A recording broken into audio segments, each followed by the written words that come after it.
Morning.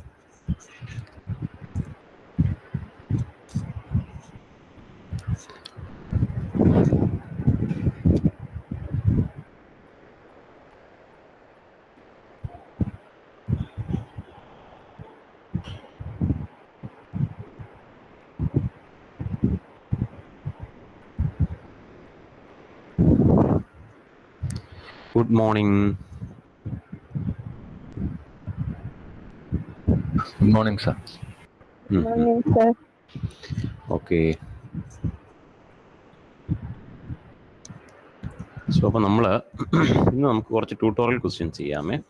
ഞാനത് ആദ്യം കാണിക്കാം, എന്നിട്ട് നിങ്ങൾ ചെയ്താൽ മതി. ചെയ്തിട്ട് ഡൗട്ട് ഉള്ളവർ എന്നെ കോൺടാക്ട് ചെയ്യുക. നമ്മൾ ഓൾറെഡി പഠിച്ച കാര്യങ്ങളുടെ ട്യൂട്ടോറിയൽ ക്വസ്റ്റ്യൻസ് ആണ്. കാരണം ഇനി നമ്മളിത് ഒരുപാട് തിയറിയും പഠിച്ചുകൊണ്ട് പോയി കഴിഞ്ഞാൽ പ്രോബ്ലം നമുക്ക് ചെയ്തില്ല എന്നുണ്ടെങ്കിൽ അത് മറന്നു പോവുകയും ചെയ്യും കേട്ടോ. അപ്പം ആക്ച്വലി ഇതിനകത്ത് ഏതാണ് എടുക്കുന്നത്? ഓക്കെ,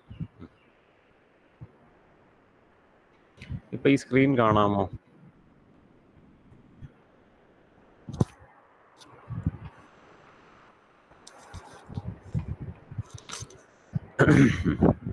ഞാനിനി മിക്കവാറും എല്ലാവരുടെ അടുത്തും വീഡിയോ ഓൺ ആക്കിയിട്ട് 1 to 1 സംസാരിക്കാൻ പറയും. അത് എന്ത് പരിപാടിയാണെന്ന് ആലോചിച്ച് ചോദിക്കും. ഒരു കാര്യം ചോദിച്ചു കഴിഞ്ഞാൽ റെസ്പോണ്ട് ചെയ്യാൻ 1-2 പേരേ ഉള്ളൂ. എന്നാൽ ഞാനിപ്പോൾ അതങ്ങനെ ബാക്കിയുള്ളവരുടെ എല്ലാം വീഡിയോ ഓൺ ആയിക്കട്ടെ.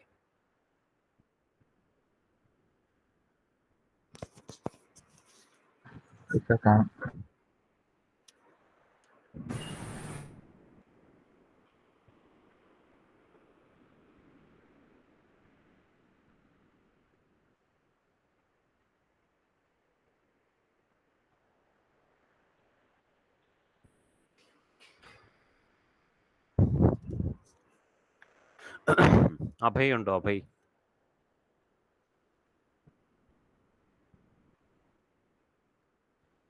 സാർ ഞാനാണോ മറ്റേ അഭയാണോ? അഭയ് ആ സാർ ഉണ്ടോ? വീഡിയോ ഒന്ന് ഓൺ ആയിക്കേ. വീഡിയോ ഓക്കെ, അഭയ് ക്ലോസ് ചെയ്തോ? ആ സാർ ഞാൻ പറയുന്നവര് വീഡിയോ ഓൺ ആക്കിയിട്ട് ക്ലോസ് ചെയ്യുക. അഭയ് ഉണ്ടോ? അഭയ്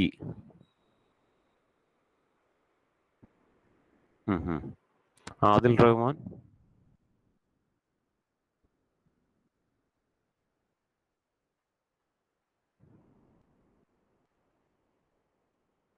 ആദിൽ റഹ്മാൻ ഇല്ല. Okay, Adith T V.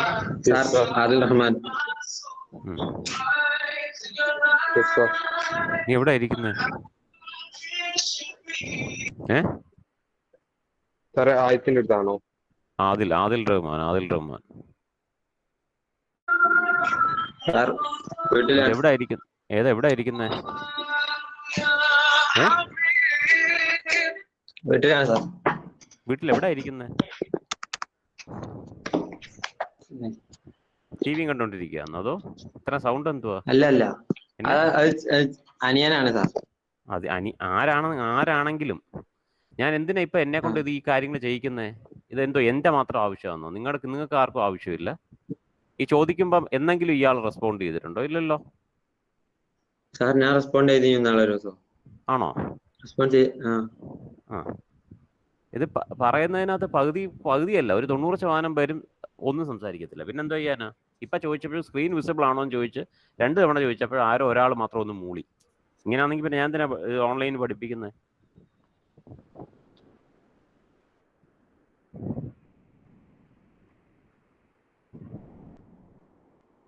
Arshad ഉണ്ടോ?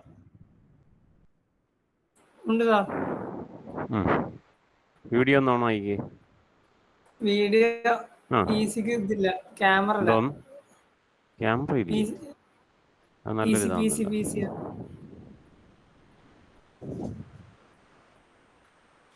ഓക്കെ, എന്തെങ്കിലും ആവട്ടെ. ഇനിയിപ്പോൾ ഞാനിനി അതിൻ്റെ പുറകെ പോയിട്ട് കാര്യമില്ലല്ലോ. അപ്പോൾ നിങ്ങൾക്ക് ഈ ഒരു പർട്ടിക്കുലർ സ്ക്രീൻ കാണാമോ? കാണാം സാർ. അപ്പോൾ ഇതെന്ന് പറഞ്ഞാൽ ഒരു 20 ക്വസ്റ്റ്യൻസ് ഉണ്ട്. ഷിയർ ഫോഴ്സ് ഡയഗ്രവും ബെൻഡിങ് മൊമെന്റ് ഡയഗ്രം നമ്മൾ നേരത്തെ പഠിച്ച മോഡ്യൂൾ. നമ്മളിപ്പോൾ പഠിച്ചുകൊണ്ടിരിക്കുന്ന മോഡ്യൂൾ എന്ന് പറഞ്ഞാൽ മോഡ്യൂൾ 4 ആണ്. ഇത് ആക്ച്വലി മോഡ്യൂൾ 3യിലെ പ്രോബ്ലംസ് ആണ്.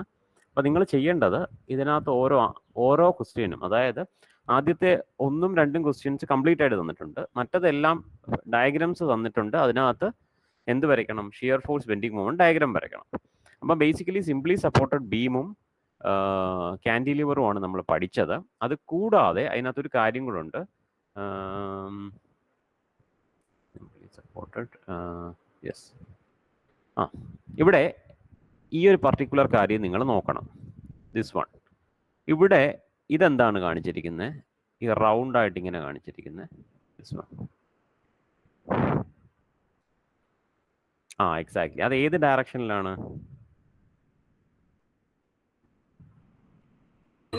Clock vice. അപ്പൊ നമ്മൾ സെക്ഷൻ എടുക്കുമ്പോൾ to the right of the section downward force നമ്മൾ പോസിറ്റീവ് എടുക്കുന്നത് പോലെ തന്നെ റൈറ്റ് ഓഫ് ദ സെക്ഷൻ നമ്മുടെ ക്ലോക്ക് വൈസ് മൊമെന്റ് എന്ന് പറയുന്നത് എന്തായിരുന്നു? നെഗറ്റീവ് ആയിരുന്നു അല്ലേ? അപ്പോൾ ക്ലോക്ക് വൈസ് മൊമെന്റ് നെഗറ്റീവ് ആകുന്നത് കൊണ്ട് തന്നെ നമ്മൾ ഇങ്ങനത്തെ ടൈപ്പ് ഓഫ് പ്രോബ്ലത്തിൽ ഡയറക്റ്റ്ലി ഈ ഒരു പർട്ടിക്കുലർ പോയിന്റിൽ ഒരു ക്ലോക്ക് വൈസ് മൊമെന്റും കൂടെ വന്നിട്ടുണ്ട്. അപ്പം നിങ്ങൾ യൂഷ്വലി നിങ്ങൾ മൊമെന്റിന്റെ ഡയഗ്രം നമ്മൾ ഇങ്ങനെയാണ് വരുന്നതെങ്കിൽ ഈ ഒരു പർട്ടിക്കുലർ പോയിന്റ് എത്തുമ്പോൾ എന്ത് പറ്റും? ഇവിടെ ഒരു 50 കിലോ ന്യൂട്ടണും കൂടെ ആഡ് ചെയ്യണം. ഓക്കെ, എന്നിട്ടേ ബാക്കി കണ്ടിന്യൂ ചെയ്ത് വരയ്ക്കാവുള്ളൂ. ഐഡിയ കിട്ടിയോ?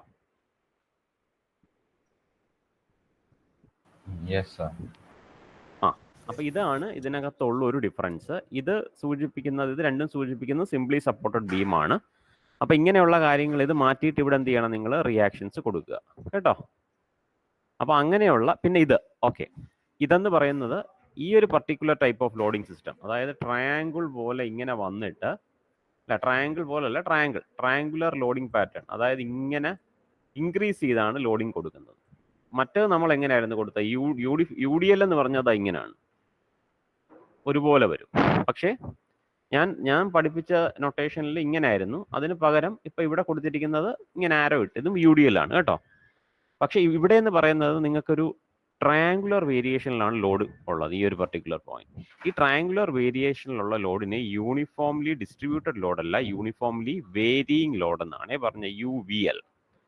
ഇതെന്ന് പറഞ്ഞാൽ UDL ആയിരുന്നു, മറ്റത് എന്താണ്? UVL ആണ്. ഓക്കെ, അപ്പൊ UVL ഒരു ചെറിയ വ്യത്യാസമുണ്ട്. ഇതിന്റെ ടോട്ടൽ ലോഡ് എന്ന് പറയുന്നത് ഏരിയ ഓഫ് ദ ട്രയാങ്കിൾ കണ്ടുപിടിച്ചിട്ടാണ് ടോട്ടൽ ലോഡ് എടുക്കേണ്ടത്. ഓക്കെ, മനസ്സിലാവുന്നുണ്ടോ? അപ്പൊ ഈ പർട്ടിക്കുലർ ട്രയാങ്കിളിന്റെ ടോട്ടൽ ലോഡ് എന്ന് പറയാമോ?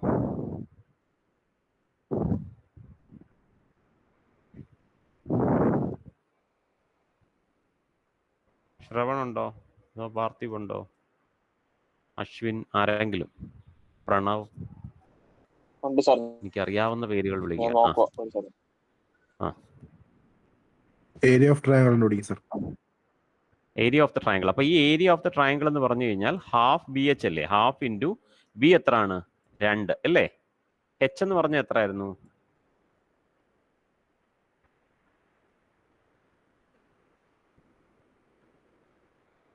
H എത്ര ആണ്? ഈ 60 മാക്സിമം പോയിന്റ് ഉള്ളതാണ്. 60 മാക്സിമം ആണ് ഇതിനകത്ത് കാണിച്ചിരിക്കുന്നത്. അപ്പൊ 60 ആണ്. ഓക്കെ, അപ്പൊ 60 ഇവിടെ 60 അവിടെ ഇടുമ്പം ഇതിന്റെ യൂണിറ്റ് നോക്കിക്കേ. ഇവിടെ മീറ്റർ, മറ്റേതെന്താ? 60യുടെ യൂണിറ്റ് എന്താ? Kilometre per metre. അപ്പം ഇത് ക്യാൻസൽ ചെയ്ത് പോയി ഏരിയ ഓഫ് ദ ഇതെന്ന് പറഞ്ഞാൽ എത്ര കിട്ടും? കിലോ ന്യൂട്ടൺ കിട്ടും. അപ്പൊ ഇങ്ങനെയാണ് കണ്ടുപിടിക്കുന്നത്. അപ്പൊ ഇനി ഇത് ആക്ട് ചെയ്യുന്ന എവിടുന്ന്? അത് വേണ്ടേ? ആക്ട് ചെയ്യുന്നത് വളരെ ഇമ്പോർട്ടൻ്റ് അല്ലേ? അതെങ്ങനെ കണ്ടുപിടിക്കും?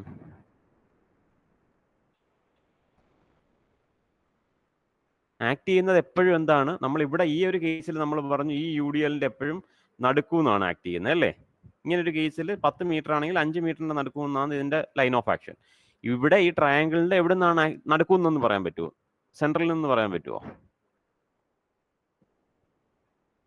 ഇല്ല, സെന്റർ ഓഫ് ഗ്രാവിറ്റി കേട്ടോ. എല്ലാത്തിന്റെയും സെന്റർ ഓഫ് ഗ്രാവിറ്റിയാണ്. അപ്പൊ ട്രയാങ്കിളിന്റെ സെന്റർ ഓഫ് ഗ്രാവിറ്റി കണ്ടുപിടിക്കണം.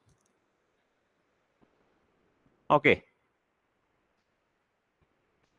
മനസ്സിലായോ? അതും സെൻറ്റർ ഓഫ് ഗ്രാവിറ്റി എക്സ് ആക്സിസിൽ മാത്രം കണ്ടുപിടിച്ചാൽ മതി. നമുക്ക് ഈ ഒരു ഡിസ്റ്റൻസ്, അതായത് മൊമെന്റ് എടുക്കുമ്പോൾ ഉള്ള ഡിസ്റ്റൻസ് അറിയാനാണ്. ഇത് മാത്രം കണ്ടുപിടിച്ചാൽ മതി. ഈ ഡിസ്റ്റൻസ് സെൻറ്റർ ഓഫ് ഗ്രാവിറ്റി എന്ന് പറഞ്ഞാൽ ഇത്ര, ഈ ഒരു ഡിസ്റ്റൻസ്, അല്ലാതെ വൈ ആക്സിസ് ഒന്നും നമ്മൾ ഇവിടെ നോക്കുന്നേ ഇല്ല കേട്ടോ.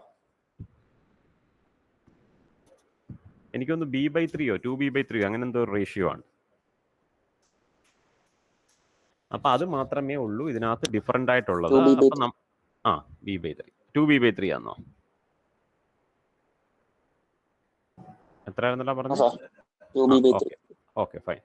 അപ്പൊ നിങ്ങൾക്ക് ഇപ്പൊ ഇവിടെ ഈ പർട്ടിക്കുലർ ക്വസ്റ്റ്യൻസ് നിങ്ങൾക്ക് ചെയ്യുമ്പം നിങ്ങൾക്ക് വരുന്ന പുതിയ കേസുകൾ എന്ന് പറഞ്ഞാൽ, ഒന്ന് ഒരു അഡീഷണലി ഒരു കപ്പിൾ അല്ലെങ്കിൽ ഒരു മൊമെന്റ് 50 kN/m എന്ന് പറഞ്ഞൊരു മൊമെന്റ് ഡയറക്ട്ലി ആക്ട് ചെയ്യുന്നതായിട്ട് കൊടുക്കും. അത് കൂടാതെ ഒരു UVL വരും, യൂണിഫോംലി വേരിയിങ് ലോഡ്. ഇത് ചെയ്ത് വരച്ച് പ്രാക്ടീസ് ചെയ്തില്ലെങ്കിൽ നിങ്ങൾക്ക് പരീക്ഷയ്ക്ക് ചെയ്യാൻ പറ്റില്ല. കാരണം ഇമ്മീഡിയറ്റ്ലി വന്ന് തുറന്നു കഴിയുമ്പോൾ പിന്നെ അധികം ക്ലാസ് ഒന്നും കാണത്തില്ല, മിക്കവാറും സീരീസിലേക്ക് പോകും. അതുകൊണ്ടാണ് ഞാനിത് പറയുന്നത്. ഇനിയും പിന്നെ കാൻഡിലിവറിൻ്റെ ഒക്കെ നമുക്കറിയാം. അപ്പോൾ ബാക്കിയുള്ള കേസുകൾ എല്ലാം നോക്കി ഓരോ കേസുകളും സ്കെയിൽ ചെയ്ത് കറക്റ്റ് വരയ്ക്കണമെന്നൊന്നും ഞാൻ പറയുന്നില്ല, കാരണം അത് പരീക്ഷയ്ക്ക് വരച്ചാൽ മതി. 20 ക്വസ്റ്റ്യൻ ഉള്ളത് കൊണ്ട്. പക്ഷെ അത് റഫായിട്ട് വരയ്ക്കാൻ പറ്റിയാൽ, റഫായിട്ട് വരയ്ക്കണമെങ്കിൽ ഓരോ പോയിന്റിലെയും മൊമെന്റും ലോഡും കാൽക്കുലേറ്റ് ചെയ്യണം കേട്ടോ. അങ്ങനെ ചെയ്ത് വരച്ചിട്ട് ട്യൂട്ടോറിയൽ സബ്മിറ്റ് ചെയ്യാം. ഞാൻ ട്യൂട്ടോറിയൽ ഓൺലൈനിൽ ഇഷ്യൂ ചെയ്തിട്ടുണ്ട്. പിന്നെ എന്തെങ്കിലും ഡൗട്ട് ഉണ്ടെങ്കിൽ എന്നെ വിളിക്കാം. Okay,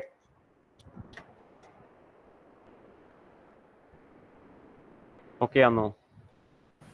okay sir. അപ്പോൾ ഓക്കെ, വൈൻഡ് അപ്പ് ചെയ്യാം. നിങ്ങൾ ആകപ്പാടെ കുറച്ച് പേരേ ഉള്ളൂ, 52 പേരേ ഉള്ളൂ. ബാക്കിയുള്ളവർ ഞാൻ ഇൻസിസ്റ്റ് ചെയ്യുന്നൊന്നുമില്ല. ഓൺലൈനായിട്ട് എനിക്കിതിൻ്റെ കൺട്രോളിലൊന്നും കിട്ടുന്നില്ലൊന്നും. ഓക്കെ, അപ്പോൾ എന്തെങ്കിലും ഡൗട്ട് ഉണ്ടെങ്കിൽ എന്നെ കോൺടാക്ട് ചെയ്യുക കേട്ടോ. അപ്പോൾ ഓക്കെ, അപ്പോൾ ഇത് ചെയ്തിട്ട് സബ്മിറ്റ് ചെയ്യുക. ട്യൂട്ടോറിയലിൻ്റെ ഡേറ്റും അതിനകത്ത് നോക്കിക്കും കേട്ടോ. ഇന്നൊന്നും അല്ല കൊടുത്തിരിക്കുന്നത്, എനിക്ക് തോന്നുന്നു ഞാൻ അടുത്ത മൺഡേ അങ്ങനെ എന്താ കൊടുത്തിരിക്കുന്നത്. ചെയ്ത് പഠിക്കുക. ഓക്കെ, ശരി. അപ്പോൾ ഓക്കെ, ബൈ. വൈൻഡ് അപ്പ് ചെയ്യുകയാണേ. ശരി.